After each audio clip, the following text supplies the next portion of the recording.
Hello and welcome to Unacademy, a one-stop destination for the English medium civil services aspirants. A very good morning and welcome to the most comprehensive Hindu analysis on YouTube. Let's start today's discussion by first looking at the topics that we are going to discuss. From the Delhi edition of the Hindu, I have chosen 9 important articles. Let's cover them comprehensively so that you don't have to go back and read the newspaper again. But before we start, I have a couple of important announcements.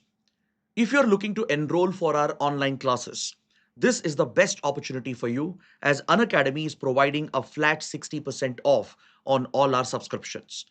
The subscription is available at just 16,999 along with up to 6 months of free extension. I'm told that the offer will end tonight. So those interested, please click on the link provided in the video description.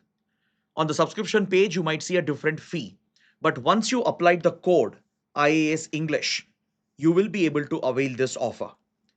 The second important announcement is with regard to Conquer Prelims 2026. As part of phase 4, we are covering high yielding topics from different subjects.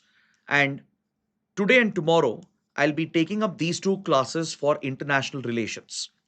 Yesterday, we have discussed the mapping of important places that were in news. So today I'll be covering all the important agreements and projects involving India. And tomorrow we'll be discussing all the wars and conflicts of the last 12 to 18 months. These sessions are exclusively held on the Unacademy app and it is free for everyone. You just have to download the app, search for my profile, and go to the free special classes tab where you will find these classes to be scheduled. So see you tonight at 6 p.m. Now let's get started with the analysis and look at the first article. On page number 6, we have this article written by the former Director General of the Election Commission of India. In this article, the writer is essentially exploring the topic of elections. The article helps us understand the difficulty and the challenges involved in organizing elections in India. This article honestly will help you generate a better appreciation of what the Election Commission of India does.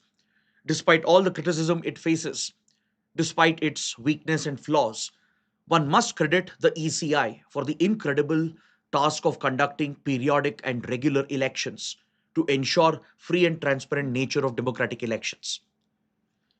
So in this article, we will get to talk about the challenges faced by the Election Commission of India, the logistical problems, the administrative challenges, and the very criminalization of Indian politics and how it threatens to derail the process of free and fair, transparent elections. So let's look at this topic in slight detail. The topic is in news because recently the Election Commission of India has announced elections for several states and union territories. The state of Assam, West Bengal, Kerala, Tamil Nadu, and the Union Territory of Puducherry. They're all set for the next phase of elections. So this reminds us that in India, we have periodic, regular elections that takes place. And it's all thanks to a constitutional provision that ensures that periodic elections are held. Now, when you look at the Lok Sabha has been clearly given a term, a tenure, under Article 83 of the Indian Constitution. Article 83, Clause 2, clearly specifies that the House of the People shall have a tenure of 5 years. And before the tenure expires, the next phase of elections are held to be replaced with a new Lok Sabha. Similarly, there is a provision for state legislative assemblies as well. Can you find out which article in the Indian Constitution sets the tenure of the state legislative assemblies? So these constitutional provisions, they ensure that timely, periodic, regular elections are conducted in the country, and this gives a sense of predictability. It also helps in maintaining continuity of our democratic tradition. So now the country has more than 7 decades of experience in organizing these periodic, regular elections. Either you have the national elections that come up once in 5 years, and a set of state elections that keep happening in different cycles. So through these periodic regular elections, the Election Commission has created a firm path for India to stay on the democratic path. But however, it's important to understand and appreciate the kind of challenges and difficulties faced by the election officials. Because election management in a large populous country like India is not an easy task. Now, when you look at the upcoming assembly elections, we have 4 states and 1 union territory going in for elections. Can you guess the number of voters that are involved? It is 17.5 crores. And to manage this huge exercise so that all the voters get to exercise their right, we need at least 2.5 million election officials. The Election Commission of India is fielding around 2.5 million election officials. So, roughly for every 70 voters, there would be one official. That is the rough ratio that you get to see. To manage a total voter base, which is nearly 17.5 crores, this is the administrative machinery that is required. And I'm not even accounting the security personnel. In order to ensure that there is no election related violence and threat and intimidation of the voters, Election Commission deploys security forces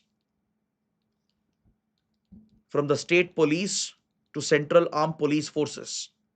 They play a critical role in election management, and at least 8.5 lakh security personnel would be involved to maintain the integrity of these elections which are coming up.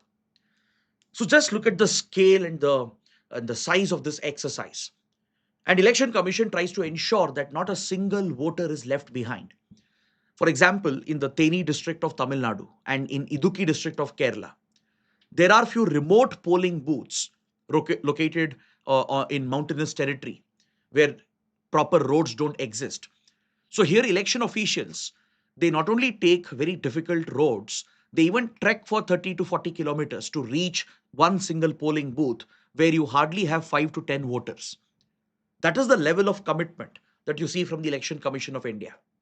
In Assam, there are few polling booths where the mighty Brahmaputra has to be crossed in a ferry, and the election equipment has to be carried by the polling officials to reach these remote polling booths where you will have just a few number of voters. It is this commitment of the Election Commission to ensure that not a single voter is left behind, to create the best possible opportunities for voters to come out and cast their democratic right. That is what adds credibility to India's electoral process. And look at how Election Commission has strived to maintain the integrity of the entire process. The EVMs, despite all the controversy and criticism, has proven to be largely indestructible and almost impossible to manipulate or interfere with. The Election Commission has repeatedly established this in front of the courts as well. And if you look at the overall process, right from the deployment of the officials who will maintain surveillance, who establish vigilance across polling centers, who are responsible for enforcing the model code of conduct to prevent any violations of the MCC. Incredible effort goes into planning and executing this mega exercise. When you look at the influence of cash in elections, many political parties and politicians, they tend to misuse money to try and buy voters' influence. So this is where election officials play a very big role in seizure of the cash which is being doled out, or any other incitement which is being given by the political parties. It could be alcohol, it could be drugs, it could be any dole outs or appliances or gifts which are being given out at the last minute just to manipulate and influence the voters. In fact, in the recent Lok Sabha election in 2024, election officials, they seized cash and related incitement worth 10,000 crores across the country. There are multiple flying squads that are deployed. There are micro observers who are positioned by the Election Commission. You have central observers from the central government or from different state government administration deployed in other jurisdictions to ensure their independence, to ensure that they are not under the force or pressure of the ruling regime in the particular state. So a lot of planning, preparedness goes into pulling off such an exercise. And it's also equally important to ensure that the electoral rolls are sanctified and purified of the dead voters or voters who have shifted out or absentee voters are removed.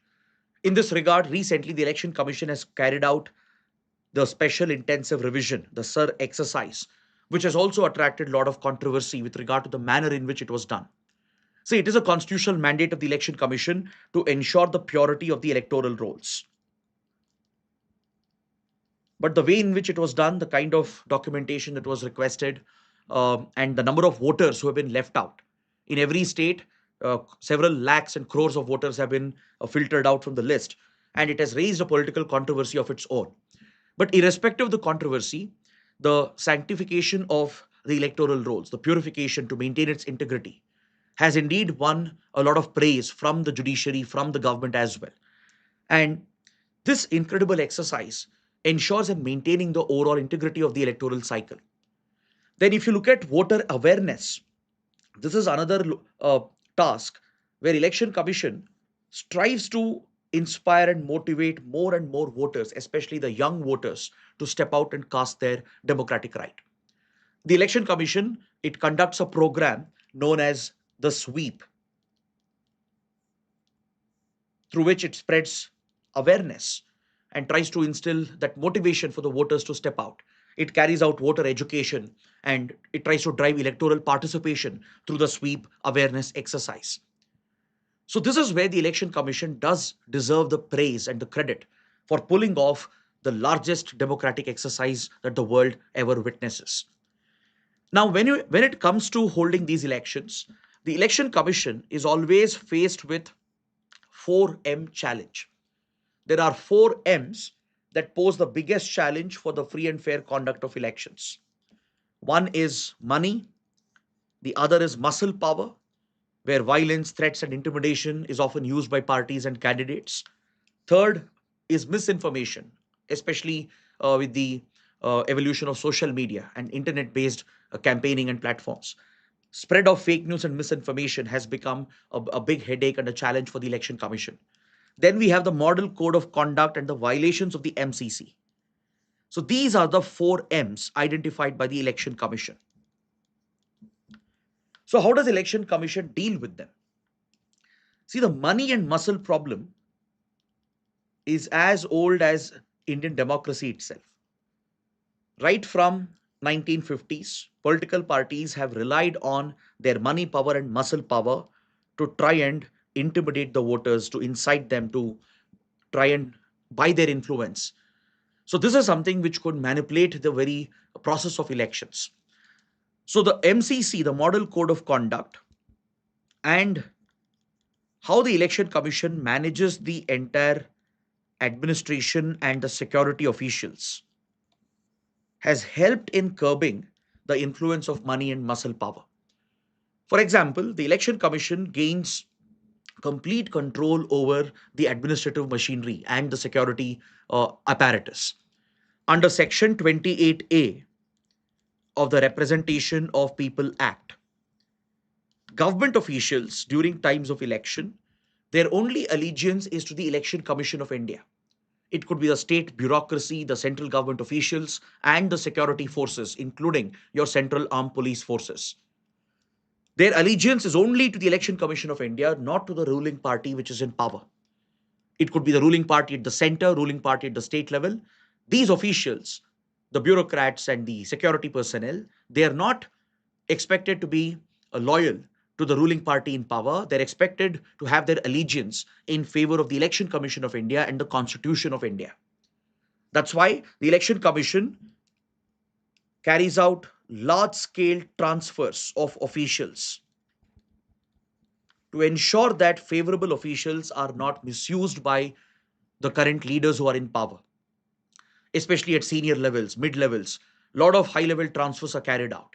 Even at the grassroots level, a lot of administrative changes are done by the Election Commission on a temporary basis to ensure that the official machinery, the electoral machinery itself, is not liable or it's not viable for manipulation by the political setup and the ones who are in power.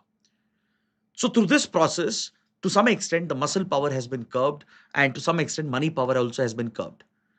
But when you look at how elections are held in the country and how political parties try to appease the voters, it has become a norm to give out some or the other form of cash incentive and announce populist schemes right before elections or in the election manifesto. For example, look at what uh, many parties have done from Karnataka to Maharashtra to Bihar, be it the Congress, be it the BJP, or be it the state level regional parties. They have given out a lot of cash incentives, populist schemes at the last minute, uh, especially on targeted voter base. For example, how money was transferred to women voters in Bihar, or how very attractive populist schemes were announced in Karnataka, again targeting women voters. So, buying voters through such schemes and policies has become commonplace in today's politics, irrespective of the consequences on fiscal health and irrespective of the model code which is going to kick into effect. Many parties and governments in power tend to do this. Since they can predict the election cycle, they preempt the model code of conduct by announcing such schemes right before the MCC kicks into effect. Or look at what political parties in Tamil Nadu do, right? How they give out appliances, free rations. Uh, a party in Tamil Nadu has recently announced that they'll give out 8,000 rupees through which voters can buy whatever appliance they want. In the past, parties in Tamil Nadu have given out laptops, bicycles, television sets, whatnot. So, this is where the responsibility of free and fair elections doesn't lie with election commission alone. The responsibility lies with the political parties. It lies with the politicians. And more importantly, it lies with the voters as well. See, if voters do not fall for this manipulation, that is when you can truly ensure the integrity of the election cycle. So the responsibility is not just with the election commission alone, it lies with all the stakeholders. Now, take for example how voters are polarized on caste lines, on religious lines, ethnic lines, on sectarian lines. And many voters fall for this. Look at the extent of caste based divisions that are promoted by our politicians and political parties just to seek votes, just to create vote banks. Look at the extent of communal polarization which is done in the country on the lines of religion by various parties and leaders. And yet, our voters fall for it. They get impressed by it. They buy this fake narrative that politicians and parties are pushing for because they are desperate for votes. So, the voters, in a way, are also responsible. You can't just blame politicians and political parties and the election commission, right? So, this is where the article here reminds us that to ensure the integrity of our electoral process, all the stakeholders have to exercise their responsibility. Voters have to first come out and cast their vote. They have to take a stand against the tactics of using threat, intimidation, incitement, and offering cash doleouts, populist schemes, or creating divisions through hate speech.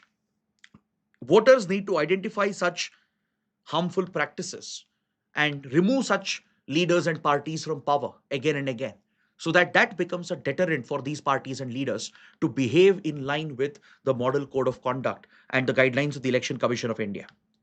See, right now when it comes to electoral campaign, uh, with regard to advertisements in newspapers, on polling day and one day before elections, advertisements in newspapers is completely banned by the election commission under the model code of conduct.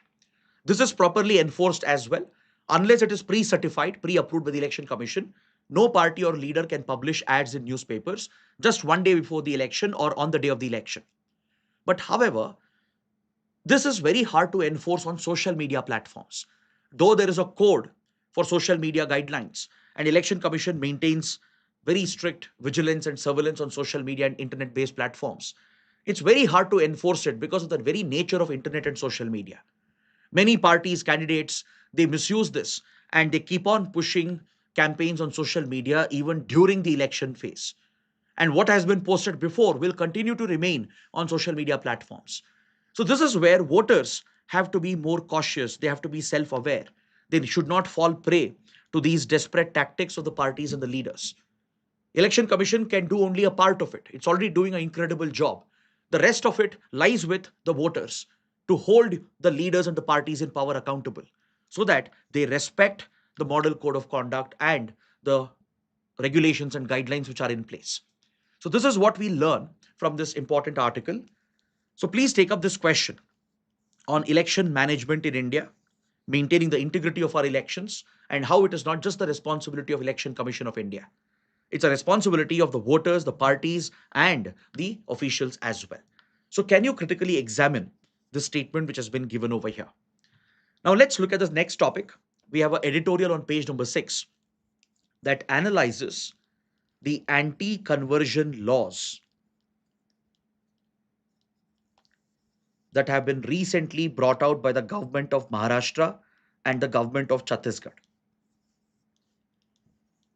Maharashtra and Chhattisgarh have joined other states which have brought similar laws into place. Today, we have at least 10 states in total which have brought out some form of anti-conversion law. So, anti-conversion law is aimed at preventing religious conversion, to prevent a person from converting from one faith to another out of fear or out of threats or through fraud, where they're essentially lured with money, with benefits and incentives.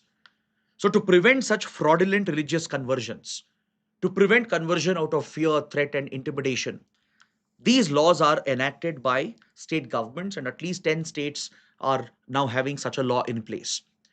Now, this editorial provides a critical assessment of these laws. See, these laws are already being challenged on the grounds of their constitutionality, and a bunch of petitions are already in front of the Supreme Court to test the constitutionality of these laws.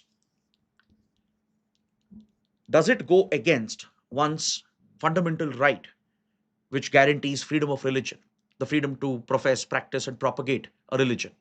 So let's examine this in slight detail. When you look at fundamental rights in the Indian Constitution, Article 25 to 29 deals with right to religion. Article 25 guarantees the fundamental right, the freedom of conscience and right to freely profess, practice, and propagate a religion, clearly recognizing this as an individual choice. The religion you seek to follow or practice, right? This is up to you. It's up to the individual person's conscience. It's not about the family. It's not about the society. It's not what the government says. They have no role, absolutely no role in deciding what faith you're going to follow. You might be an atheist. You might be an agnostic. You might be a religious devout. You might prefer any religion. You might want to change your religion, right? This is completely up to the individual's conscience, as clearly recognized by the Constitution. The state has absolutely no role in this. The society has no role in this. Your family also has no role in this. You might be born into a particular faith, but it is up to you to choose a different faith as well. This is something which is very, very clear. There are, of course, few restrictions as long as it's not affecting public health, public order, and morality. Then you have a fundamental right to profess, practice, even propagate, even promote the spread of your religion. But however, there is a valid concern, a genuine concern, that some conversions are not genuine. Some conversions are forced, either through marriage. Some conversions are bought with money, with incentives.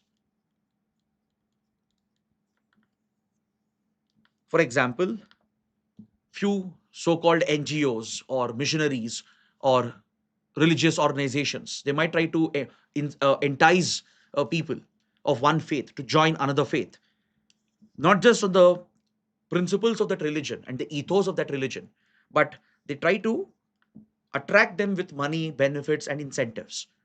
And there could be instances where some people might be forced to convert, especially during marriage, right? If an interfaith couple are in love and they're looking to get married, there might be some sort of pressure exerted on one person to convert their faith in order for the marriage to take place.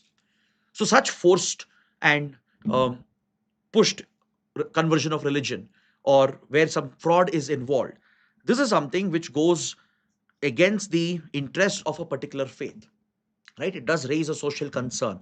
You can even say it could create a concern for public order as well. So it's on these grounds that these state governments are bringing out these anti-conversion laws to prevent such fraudulent conversions and forced conversions. But let's examine how valid are these laws. Will it solve the problem or will it lead to more challenges? Because right now, these laws are already being examined by the court and the constitutionality of this is still being verified. But the editorial is very clear. The right to practice, profess, and propagate a religion is purely an individual choice. Now, there is no way you will exactly determine whether a person was forced to convert or was a person forced to convert through fraud, if not through threats, or was it a genuine conversion, right? Maybe a person who is introspecting different religions, exploring his own or her own spirituality. Maybe they don't find answers in their particular faith and they want to explore, experiment with other faiths. That is the beauty of any religion, right? Every religion has something to offer and a person is free to explore that. Now, there is no way a state or the authorities can get into the mind of an individual, examine his or her conscience, and see whether this was a genuine conversion or a forced conversion. But these laws are creating a process where the state will get to control how conversions happen in the country. According to these laws, for example, if you take the law in Maharashtra, the law says that if an individual who's seeking to convert, first they have to issue a notice 60 days prior, which means at least a 2-month notice has to be issued. And they have to intimate the concerned state authority. They have to inform the state authority, issue a 2-month notice, a 60-day notice. Now, the state authority will make this public. For example, at the local Gram Panchayat, this notice would be published saying so and so person is seeking to convert his or her religion. And objections are invited. So anybody can raise an objection against the conversion if they believe the conversion is forced or conversion is happening through a fraudulent method. Then the public can raise objections. And if the authority feels that there is some foul play involved, it can order the police to conduct an inquiry. Now, this is a very harsh and authoritarian power that the state is giving to itself. When you're allowing the public to raise objections with regard to an individual's right, objections will come in on different grounds. Many of it could even not even be genuine, right? Religious organizations might try to intervene in the process. Political parties and leaders who are looking to divide the voters on communal lines, to communally polarize the society, will exploit this and create a doubt, an element of suspicion on one's conversion, leading to a police inquiry. So this will become a deterrent. And this goes against the fundamental right guaranteed under Article 25. Article 25 not only gives you the right to practice and profess a religion you want, you can even propagate, promote the spread of religion, as long as it doesn't involve forced conversions and fraudulent conversions. But such a law where the state becomes the arbiter, whether the conversion was genuine or not, gives tremendous authority to the state. The public can also intervene, and that is even more dangerous. It could actually result in disruption of public order. Political parties and religious groups which are involved in communal politics, they will exploit this issue. This will become their bread and butter. Every conversion case which comes up, once public notice is issued, they will raise objections, even maybe resort to threats, intimidation, and violence to prevent the conversion from happening. And the state which gets intimidated will order a police inquiry, thus crippling the right of that individual. So, according to the editorial, these laws do not stand the test of the Indian Constitution and the rights guaranteed under it. But of course, it's for the courts to determine that. And the editorial is of the view that these anti-conversion laws, they might do more harm, more damage to the society than the good intention that they claim to be pushing for.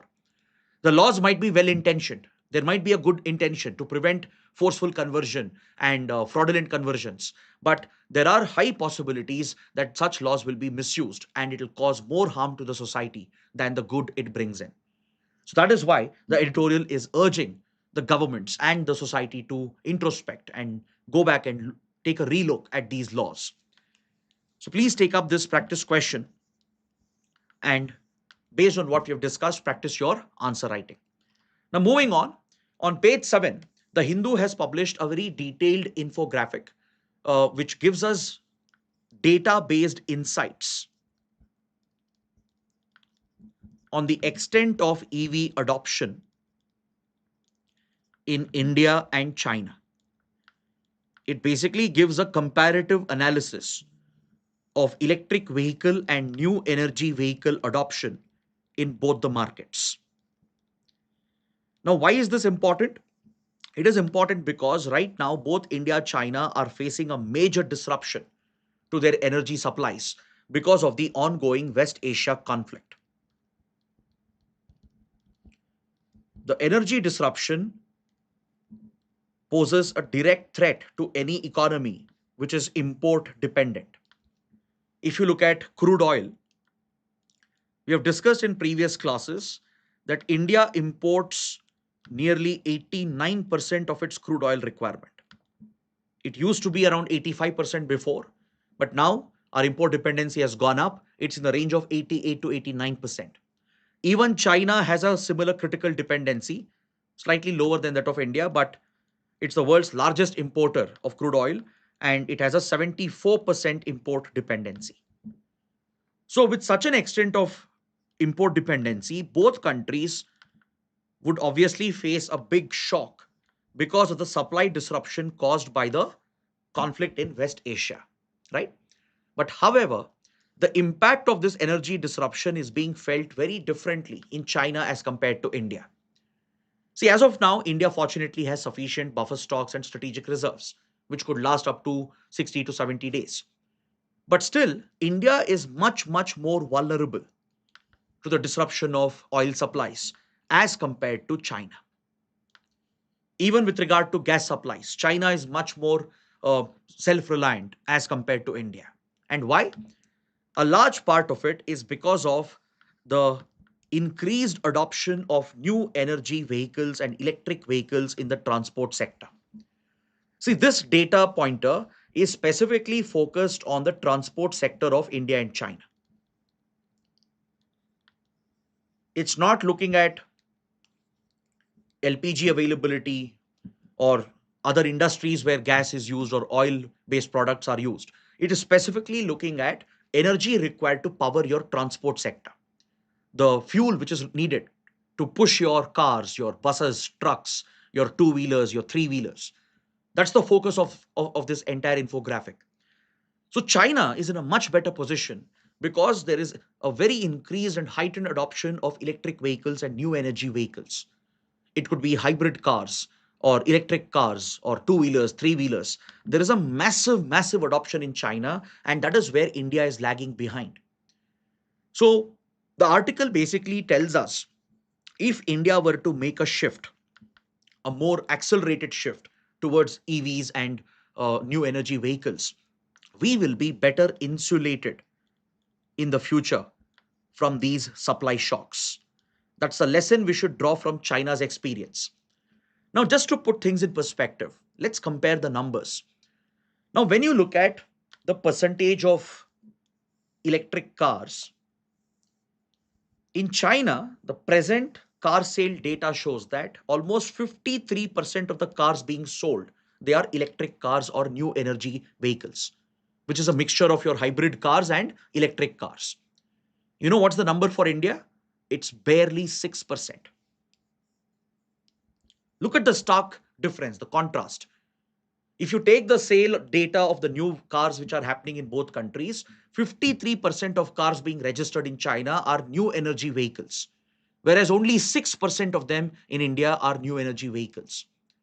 The same difference lies even in the two wheel and the three wheel market as well. If you look at the number of passenger vehicles that were sold just in the month of March 2026. In China, 9 lakh new energy vehicles were sold in 1 month. In India, for the last 3 months, we have sold only 72,000 passenger electric cars. If we take only the passenger electric cars into account and compare the sales data and the car registration data, in China, in just 1 month, in March 2026, 9 lakh electric and new energy cars have been registered. In India, for 3 months, January, February, and March, it's just 72,000 electric cars. The difference increases even more if you take into account two-wheelers and three-wheeler segment. 72 lakh electric vehicles were sold in 2024 in China in the two-wheel and three-wheel segment. In India, we have sold barely 4 lakh units in 2026, that is 2 years later. That again shows how behind the curve India is. So this has to do with a lot of factors. Now, when you look at the overall electric car fleet in China, it's around 2.3 crores as of 2024 compared to just 4 lakh electric cars in 2026. China has about 6.8 crore electric two-wheelers and three-wheelers compared to India's 23 lakh or 2.3 million. So the difference is very, very vast. One reason is public interest. Compared to China, Indians have shown less interest in picking up electric vehicles and hybrid vehicles. This could also have to do with awareness. It could also have to do with the quality of these vehicles, the cost and reliability. Look at what Chinese companies like BYD have done. Look at BYD's engineering, design, and the roadworthiness that the company has established. It has become a global EV giant today. No wonder it creates that confidence and the trust factor for the consumers to go out and buy the BYD cars. In India, though some companies have tried the model, right, from Ola Electric to Mahindra, Tata, and many others have tried this, there are questions about the quality, especially the battery pack which is used. There are fears about repeated fire incidents. Look at the number of Ola electric vehicles that have caught fire. Look at the number of electric cars that repeatedly catch fire in India. This points towards quality concerns, safety standards, and as well as the cost of the vehicle remains very high because of the higher cost of the battery. The reliability as well, the overall performance of these vehicles is also under question. Though you have some good vehicles in the market today, right? Public is not aware of it, or they don't trust the brand, they don't have that confidence, or the cost is very, very high. The government is giving very little or bare minimum incentives. So this is what the government needs to change by working with the automobile industry. Create more awareness, try and bring down the cost, focus more on quality, ensure that vehicles' performance is not compromised, and more importantly, create the public infrastructure that is needed for it. What you need is sufficient charging infrastructure. Here as well, India is falling behind China and even the global average.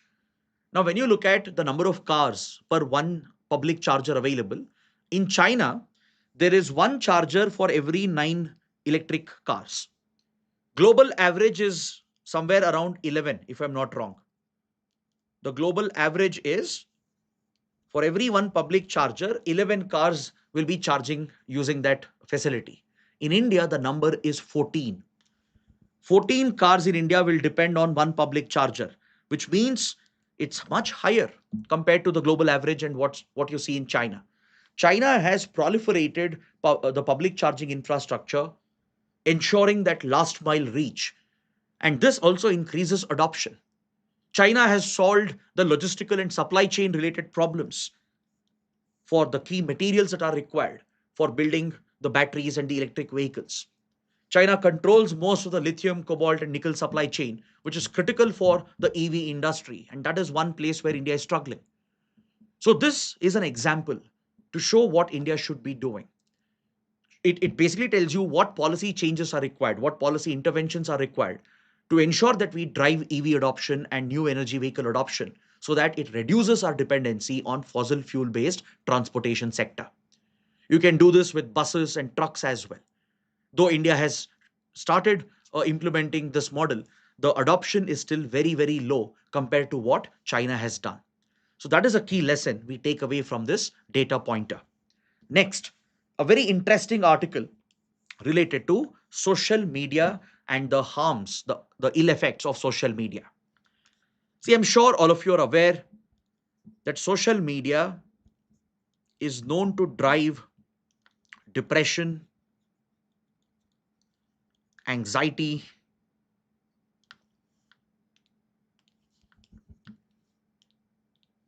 especially amongst teenagers, young adults, adolescents. It's known to cause body image issues as well. It's known to lead to social isolation. So, the effect on mental health of social media usage is very, very clear, very well established. Now, recently, there was a very interesting case in Los Angeles in a particular court where a young woman, she had sued various social media companies such as Meta, Alphabet, and other social media giants, even Snapchat, TikTok, etc. Her argument in this case was that she was hooked to Meta's platform, such as Instagram, from a young age of 6 years. She argued that she was hooked to Alphabet's platforms like YouTube from the age of 6 years. This led to an addiction to social media, which affected her personality, which affected her mental health, pushing her into depression, anxiety, leading to body image issues. And based on this, she had sued all these companies.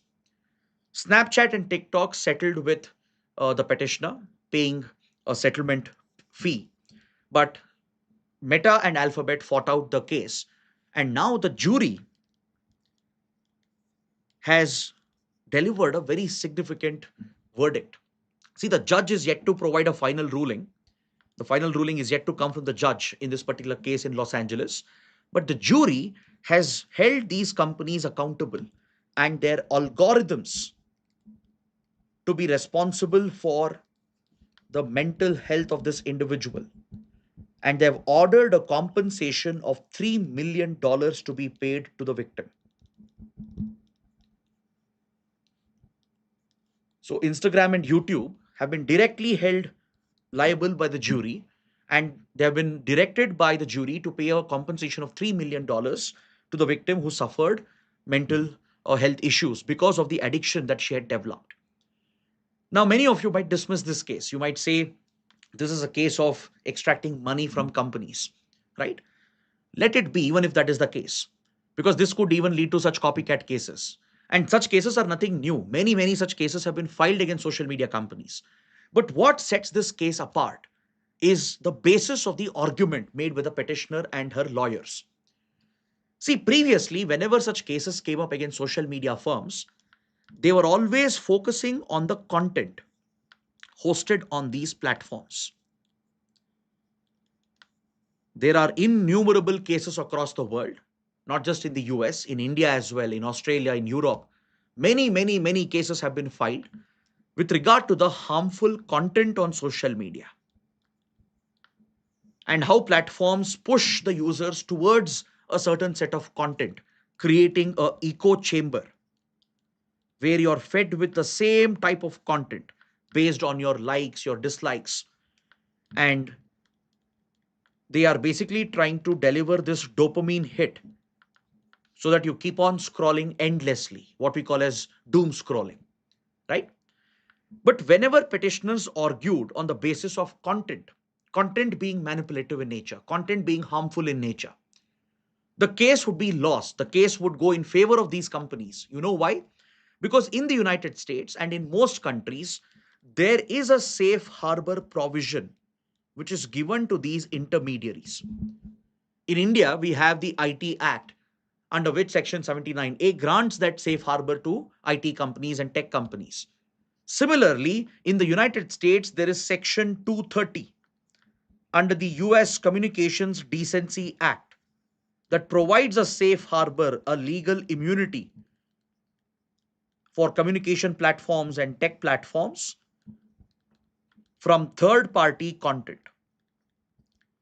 Meaning platforms like Instagram, YouTube, they are not directly liable and accountable for content posted by other third party users.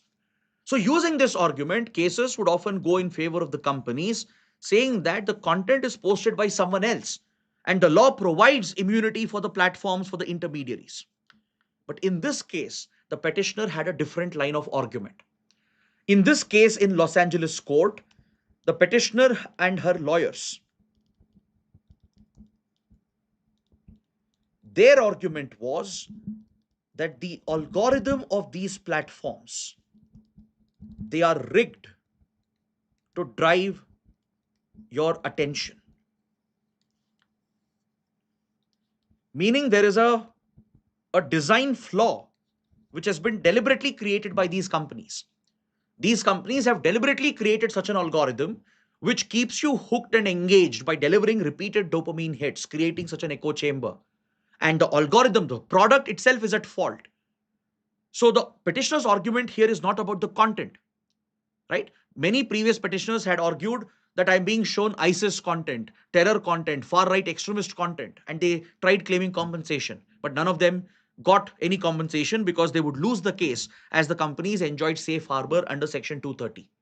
But now the petitioner has argued here that the algorithm is at fault. The product itself has been designed deliberately by these companies to increase my attention span, to focus and stay hooked to these apps, which has led to depression, anxiety, and body image issues.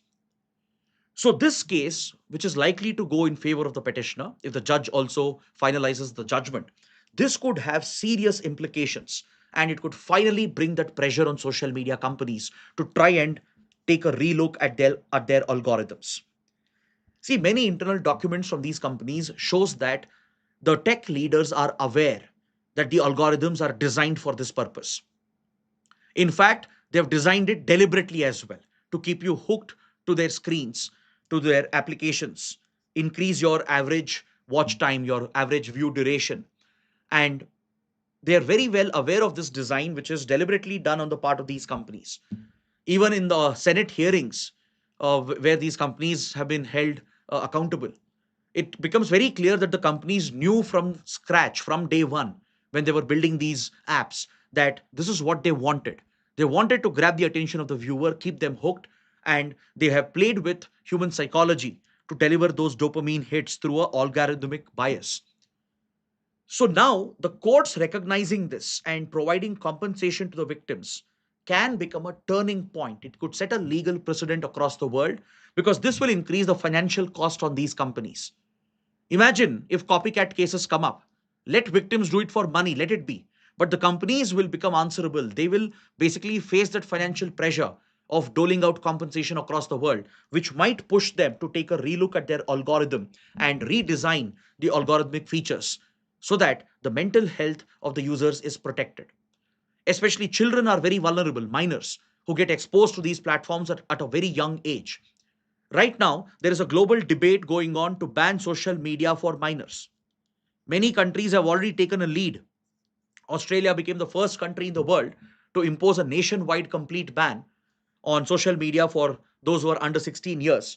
And it has already started operationalizing the ban. It has implemented the ban. France has brought out a similar law and it is looking at how it can be implemented. In Asia, we have Malaysia, which became the first country in the region to implement a complete ban. Many other countries in Europe, we have Spain, Denmark, Norway, which are also considering similar bans. Even Germany, Italy, even they are considering similar restrictions. United Kingdom is already running a pilot project similar to that of Australia, and it's learning the experience of Australia to implement a similar ban. In Indonesia as well, right? Recently, a proposal has been pushed. And in India, we have states like Karnataka and Andhra Pradesh, which are also considering a similar ban on social media for minors. So, if the growing pressure on these companies pushes them to make some changes to the algorithm, then it could reduce the ill effect of social media. It could probably lead to the end of doom scrolling. But again, it's a very far if, it's a far ask, because these companies can legally protect themselves, because eventually users are also liable for the way in which they use the applications. But one can't ignore the fact that the algorithmic bias towards pushing the users towards certain content is what is leading to these ill effects and the mental health complications. So this case in Los Angeles could become a new precedent where the product itself could be challenged as a defective product which caused harm to one's mental health. Now, moving on, Donald Trump has issued fresh threats to Iran, and Iran, on the other hand, continues to deny that any peace talks are taking place. So, right now, Pakistan, which is acting as a mediator, as claimed by the United States, is in touch with few Iranian leaders who are acceptable to the United States. So, most likely, there are few elements within the Iranian regime who have been tapped by Pakistan, and US is probably in touch with them. And the 15-point peace plan has been tabled as a solution to bring the war to an end. But however, some of the hardline leaders within the regime, they have denied any such talks taking place. So as the peace process is getting delayed and Donald Trump is not able to achieve a clear cut victory in the conflict and end this war and bring back the troops, he's issuing threats after threats. He's doubling down on the threats. As we discussed in the last 2 days, US has been mobilizing thousands of troops with reports of a possible planned ground invasion to take Karg Island and other key islands in the Persian Gulf and the Hormuz region to try and free up the movement of vessels through Strait of Hormuz. So Trump has doubled down on these threats that if a deal is not reached very soon, US will start targeting Iran's critical infrastructure, from oil and energy infrastructure at Karg Island to the power plants to even the desalination plants, which are the lifeline for the Iranian people. So in response, Iran has stepped up its threats. Iran has said no such talks are taking place, and the 15-point peace plan is unacceptable to the Iranian regime. So we are hearing a repeat of the same statements. So unless and until there is a breakthrough, this conflict is likely to escalate very soon. And essentially, anything is possible in the next few days or few weeks. So that will determine the course of what's going to happen in West Asia. But as of now, the clashes between Iran and Israel continues. US also is involved, but it has paused some of the largest strikes on Iran's critical infrastructure. But the regular conflict, which was already going on, that continues, and Iran has continued targeting the Gulf countries from Kuwait to Bahrain to UAE. So while this is happening, Iran's parliament is parallelly debating whether the country should exit the non proliferation treaty. Now, this is something which was expected. This is something which we have discussed in our previous sessions as a possibility. See, the Non Proliferation Treaty, brought out in 1967, signed in 1968, and it came into effect from 1970.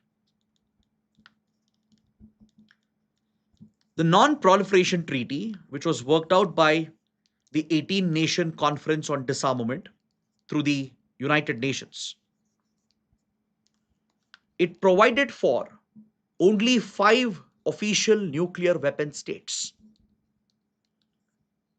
It basically set 1967 as a cutoff year. And only those countries which possess nuclear weapons before the cutoff year, they will be officially recognized as nuclear weapon states. So that meant only the P5 countries, the 5 permanent members of UN Security Council, only they are recognized as official nuclear weapon states under the treaty. That is US, Russia, China, UK, and France. Then every other signatory would be a non-nuclear weapon state. They will have to commit to never seek the pursuit of nuclear weapons, to never build a nuclear weapon or even engage in any kind of nuclear weapons research. They have to give a commitment, a guarantee that they will never ever seek out nuclear weapons.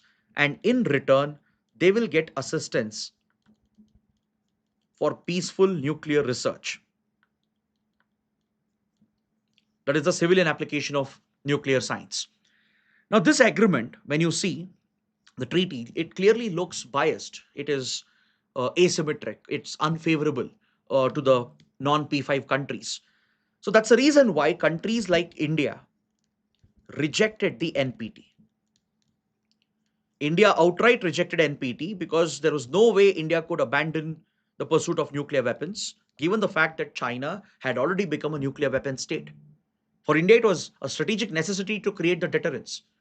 And India rejected the NPT under then Prime Minister Indira Gandhi, and it took the big risk of isolating India from the global community. So Pakistan followed the same step. If India decided to retain the option of developing nuclear weapons, Pakistan would do the same. Israel has done the same. Though officially Israel denies having a nuclear weapon, it's a well known open secret that Israel does possess a nuclear arsenal, largely developed in secret. So these three countries they've always rejected the NPT, never signed the NPT. We also have South Sudan, which has not signed NPT, not because it wants to keep the option of developing a nuclear weapon, but because it's a newly formed country created in 2011 after breaking from Sudan. And since then, it's going through a civil war. So it has never signed the NPT. Then North Korea is the only country which had signed NPT, but later it exited, it quit NPT. So right now, these five countries are outside NPT. Clear? When it comes to Iran, Iran was a signatory and remains a signatory to the Non-Proliferation Treaty. When Iran was under Shah Reza Pahlavi, who was seen as a puppet of the United States, and when Iran was aligned with US, Israel, and Western powers, Iran had signed the Non-Proliferation Treaty committing that it would never seek the pursuit of nuclear weapons. But after the 1979 Iranian Revolution, the Iranian leadership has believed that developing nuclear weapons in secret is essential for their survival to target Israel and US. However, officially, Iran denies having a nuclear ambition. The Ayatollah had issued a fatwa to never develop weapons of mass destruction, including nuclear weapons. Right? Iran officially claims that it never wants to build a nuclear bomb. But reports indicate that its nuclear enrichment is designed to produce weapons grade uranium, which can be used to build a nuclear warhead. So, officially, though Iran keeps denying its ambition of building a nuclear bomb, secretly it has definitely pursued to some degrees, to some extent, and it has kept that dream alive. And that is what leads to the present state of tensions between US and Iran. Now, Iran, though after the revolution, it still stayed committed to the NPT. Though in secret, Iran was looking to pursue a nuclear weapon program, publicly it remained committed to the NPT because exiting NPT would have been very risky for Iran. It would have faced further targeting and isolation from US, Israel, and the West. So that's why officially, as of now, on paper, Iran remains a NPT party state. And now, after the recent conflict and the attacks and the aggression of US and Israel, Iran's parliament is considering should Iran exit NPT. Now, if Iran were to make that call, like North Korea, and exit NPT, this would have serious implications because then it would mean that Iran is now officially, publicly pursuing a nuclear weapons program. Right? It will have a destabilizing effect. And even if Iran may not have the capabilities, even if capabilities have been largely crippled because of the Israeli and American strikes, in the future, it will always leave that opportunity open. And that will continue to add more volatility in this region. So, Iran exiting NPT will be a big risk, which could further widen the conflict, increase the tensions between Iran and Israel, Iran and United States. So, this is now being considered by the Iranian parliament. Next, coming to a very, very big development with regard to India's internal security. The goal of making India Naxal Mukt, Naxal free, the goal which was set by Prime Minister Modi and Home Minister Amit Shah. Now, India, according to the Home Minister, is essentially on the verge of realizing this dream. See, Naxalism remains one of India's oldest internal security threat. It goes back to 1967 when it broke out in Naxalbari, the first Maoist uprising that we saw.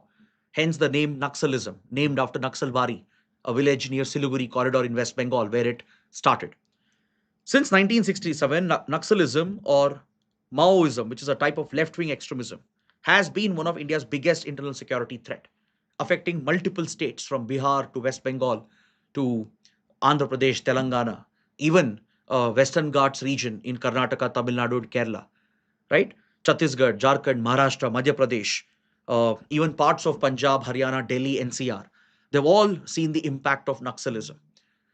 So today, for India to be on the verge of wiping out this threat, it's indeed a remarkable story. It's a remarkable success, especially in the last couple of years, as stated by the Home Minister in the Parliament. Several Naxal leaders have been eliminated and wiped out.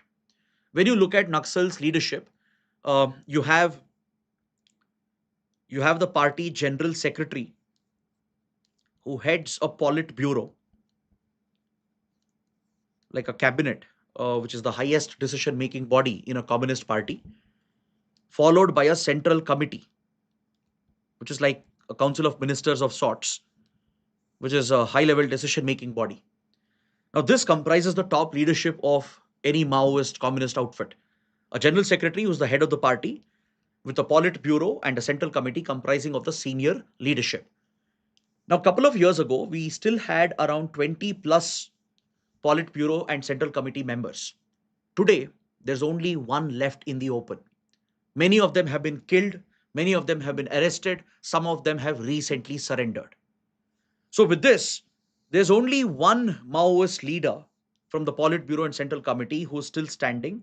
And according to reports, he's likely to surrender as well. The government is already in talks. Many of these leaders were eliminated. For example, the General Secretary himself, Basavaraju, was eliminated in a anti-Naxal operation. And his replacement has recently surrendered.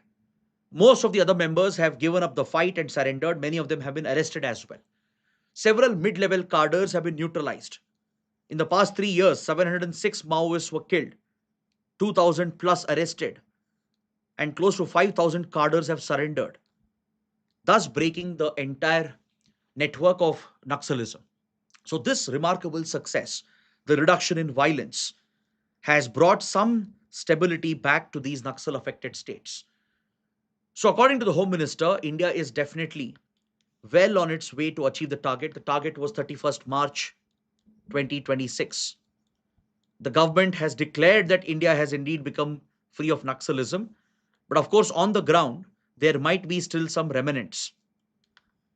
But for all practical purposes, according to the government of India, Naxalism is dead. But definitely, grassroots elements would be there. And don't forget, it's an ideological movement. You can't kill an ideology just by killing the leadership, right? But definitely, the fight continues. But with better development, better governance, and by addressing the genuine root causes which affected the local population, the farmers, the tribal community, and the peasants, definitely you can defeat this radical extremist ideology. So we have multiple articles in today's paper which refer to this. In Odisha, young Naxals who had joined the outfit also have surrendered right before the deadline. That shows the falling appeal of Naxal ideology. Even the strongholds of Naxals, such as Bastar and Abujmad, have seen a complete breakup of Naxal leadership and their control.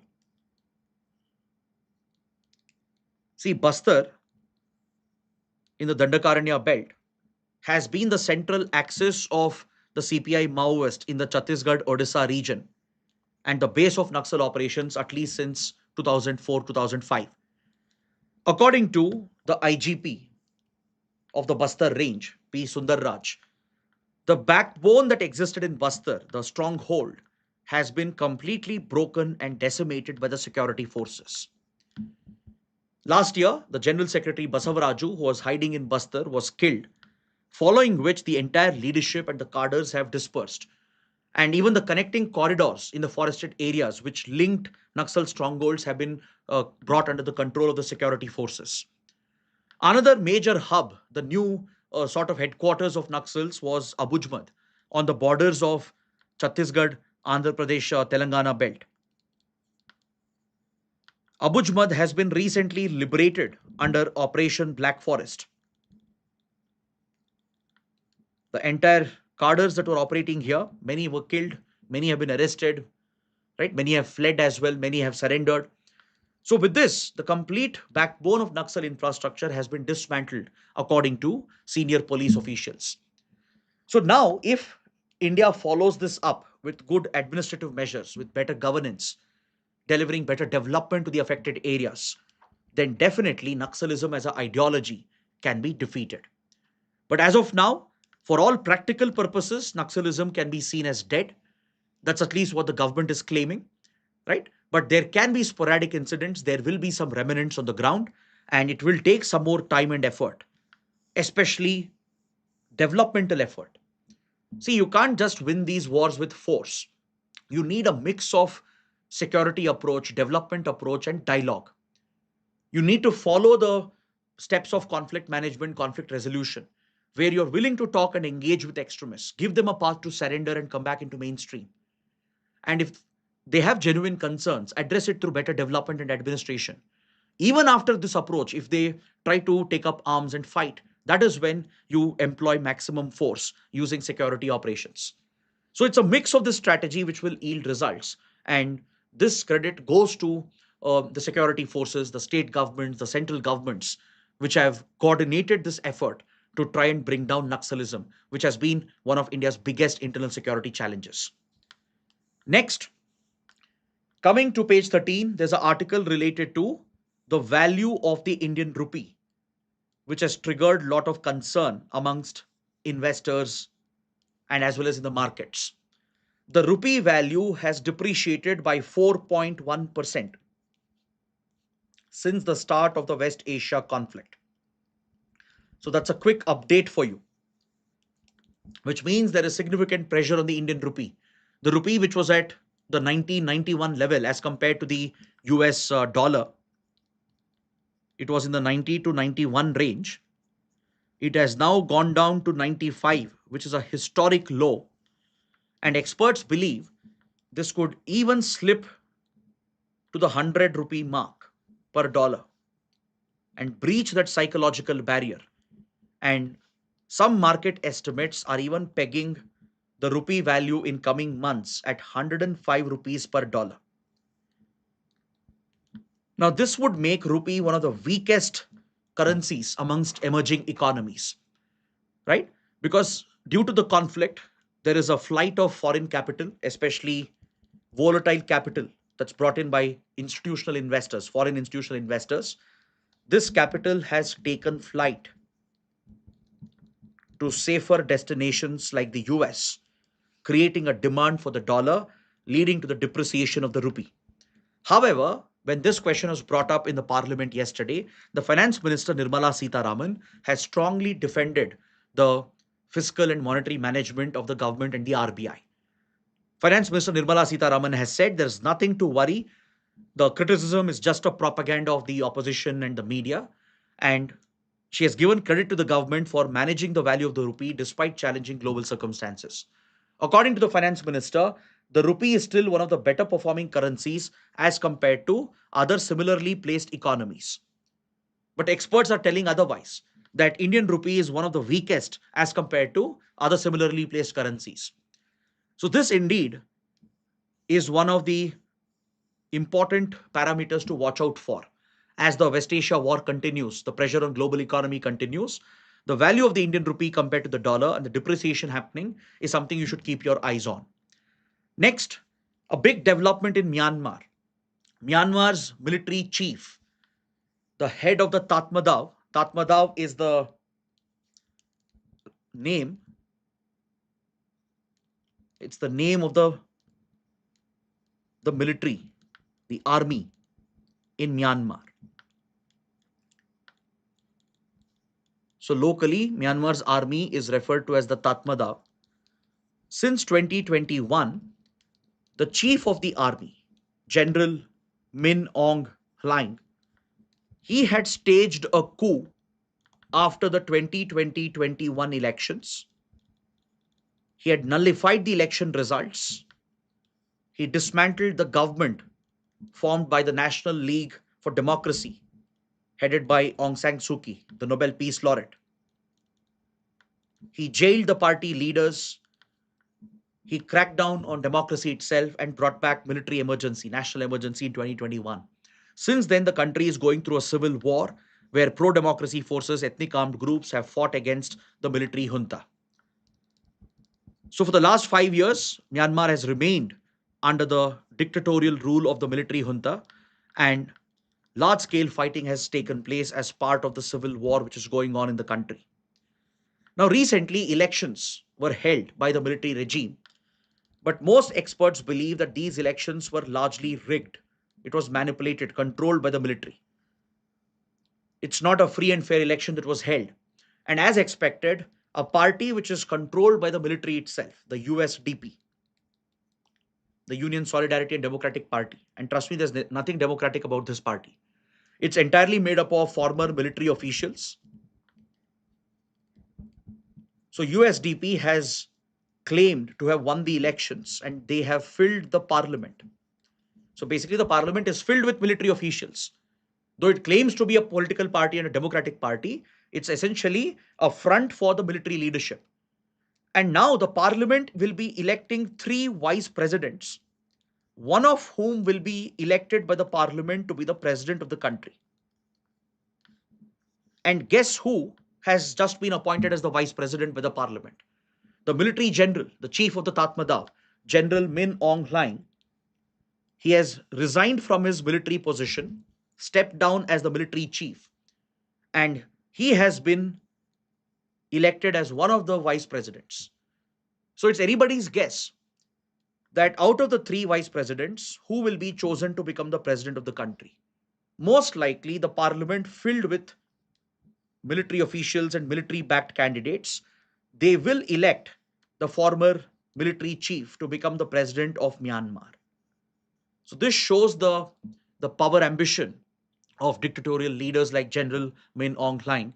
And the Tatmadaw is now being led by one of his prodigies, the infamous spy chief, General Yi Win Oo, who's very close to General Min Aung Hlaing, will take over the Tatmadaw and the military establishment. So this shows the complete control that the military regime is gaining in Myanmar. Coming to the prelim section, we just have one important article in today's paper on page 13. Union Minister for Electronics and IT, Ashwini Vaishnav, has launched the 4th tranche of the Electronic Component Manufacturing Scheme, the ECMS. Please make a note of this scheme. Very important for your prelims. It's a incentive-based scheme provided by the Ministry of Electronics and IT for electronics manufacturing industry in the country. Under the scheme, around 22,000 crore outlay is provided to give out financial incentives to electronic manufacturing firms in the country. If they produce a specific set of electronic components, which are mentioned in a list given out by the ministry, and if they meet the quality norms and generate the specified employment numbers, then those manufacturing companies in the electronic sector will get these incentives under the Electronic Component Manufacturing Scheme. This scheme is designed to make India more self-reliant when it comes to electronic manufacturing, especially key components that are needed in the electronics industry. But however, the ministry and the union minister, they have criticized the electronics industry in India for not aiming to achieve the Six Sigma standards. Electronic manufacturers in India, they have been criticized by Union Minister Ashwini Vaishnav that they are lagging behind when it comes to achieving Six Sigma certification. So in prelims, there can be a question on Six Sigma. What is Six Sigma? What does it refer to? So Six Sigma is essentially a quality control measure. It is specifically used in electronic industry. It was developed by Motorola, popularized by GE, General Electric. It's about keeping the defects in a product as minimal as possible, producing a near perfect product. So Six Sigma certificate. This certification is given only to those manufacturing firms which meet this standard. It's a a very well documented standard based on a very robust data driven statistical methodology. A product should have a near perfect manufacturing design and assembly with just around 3.4 defects per million opportunities. So, if manufacturing firms meet this rigorous high quality standard, then they are awarded the Six Sigma certificate that was developed by Motorola as an internal process, which was later popularized by General Electric. This is seen as a golden standard across electronic industry. A similar certification is applied in other industries as well. Clear? So this is what you need to know from today's newspaper. With this, I complete the analysis, and if you liked it, do press the like button, share the video with other aspirants, and don't forget to subscribe to our channel. Thanks for watching.